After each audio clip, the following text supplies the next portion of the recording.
বন্ধুগণ, বাড়ি বর্ষণের কারণে দেখেন এখানে সম্পূর্ণ জমিন তলিয়ে গেছে। মানুষের গবাদি পশুর খাদ্য, এই যে দেখা যাইতেছে এটা গবাদি পশুর খাদ্য কিন্তু ডুবন্ত অবস্থায় রয়ে গেছে। কারণ এগুলো হলো পাহাড়ি পানি নামে, পাহাড়ি পানি নামে যেগুলা থলি জায়গা, এগুলাতে প্লাবন হয়ে যায়।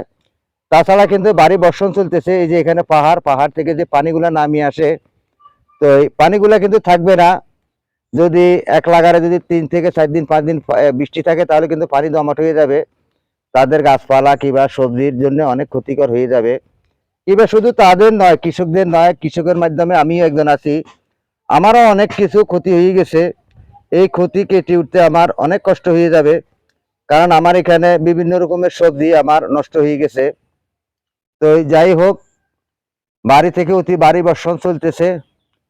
আপনারা যেখান থেকে আমার এই ভিডিওগুলো দেখতেছেন অবশ্যই আপনারা একটা কমেন্ট করে জানাবেন আপনাদের এলাকায় কিরকম বৃষ্টিপাত হচ্ছে, অবশ্যই জানাবেন। সকলকে সেই প্রত্যাশা জানিয়ে এখান থেকে বিদায় নিচ্ছি। আসসালামু আলাইকুম।